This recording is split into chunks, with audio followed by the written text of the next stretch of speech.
It is not allowed to enact vigilante justice. It is not allowed to read a book of fiqh and then think you are applying the sharia in a land that the sharia is not applied. This is not allowed. We unequivocally state this without any shame, without any embarrassment. The truth is the truth. What happens in these lands, this is the political freedom that is given, and all that we can do is verbally speak against it. But at the same time, for France as a superpower, for the country, for the nation, for the president to use this incident and then to rub it in and to broadcast images that are derogatory, demeaning of our Prophet ﷺ in large billboards across the country, taking the largest buildings of the city and then portraying those images 24/7, reprinting those cartoons, making a criminal act to criticize the publication of those cartoons. To merely express anger becomes a critical act. To come and shut down over 70 masajid, as what happened in France. To have a lockdown on so many charities because they are not towing the party line. They're not accepting this crackdown. So the secret police are coming in and arresting people for verbally criticizing the tactics. Please spare me this double standards. This is not about freedom of speech, not at all. Freedom of speech applies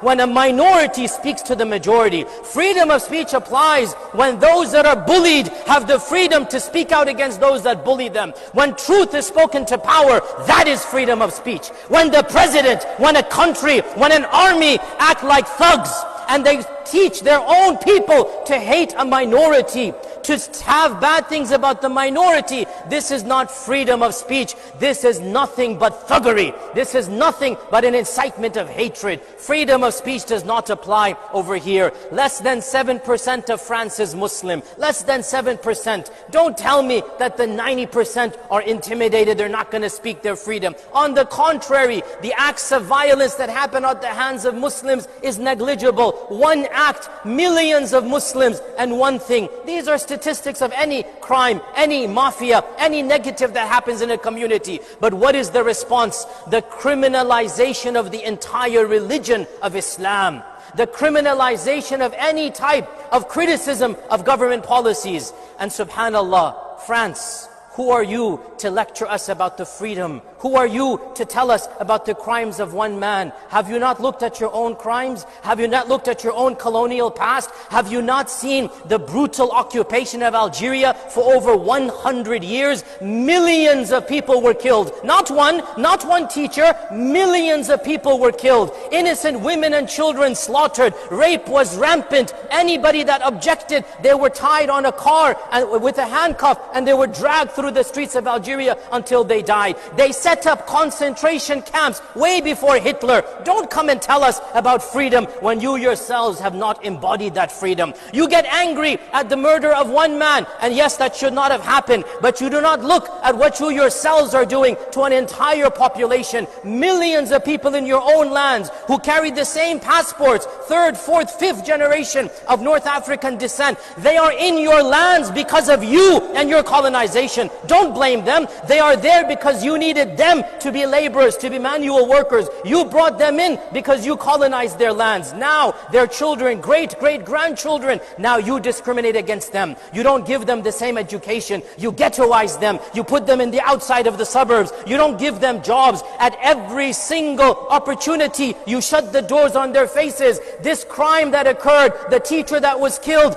it had nothing to do with the books of fiqh, and it had everything to do with how you treat your own Muslim community. I'm not justifying, I am contextualizing. And we need to be brave enough to say this. The murder that happened was wrong, but it was not a murder that came from the books of fiqh. This was a murder that came from the anger of how you are treating millions of your own citizens. This is not a justification, it is a contextualization. And what is the response? You want to make matters worse. This is not how a wise leader acts. You want to cause civil war between your own societies. You want to make a minority feel even less like they belong to that land by flouting everything that is sacred. That is not the way forward, dear friends. That is not the way forward. And us Muslims as well. We have to be very careful. This is a bait. They want more incidents to happen. Realize, dear Muslims, it is a tactic. And I speak of France, but this is the reality across the world, across the Western world. They are waiting. Some of these people, they are praying for yet another terrorist attack. They want it to happen. Why? Because it will give them the authority to clamp down even more. It will give them the authority to demonize the entire Muslim population. So we cannot stoop to their level. Yes, wallahi, it pains us that our Prophet ﷺ is dishonored. Wallahi, our hearts are full of anger, full of disgust, yet we have to act in accordance with the Sharia. And so we will fight their hatred, not with the same type of hatred, but with wisdom. We will fight their tactics by following our Sharia. And the best way to defend the honor of the Prophet ﷺ is to act upon his sunnah, to preach his message, to show the people how he was rahmatan lil alameen. That is the ultimate way. It is not an easy battle. It's a long-term battle. But if the 7-8% of France has the largest population of Muslims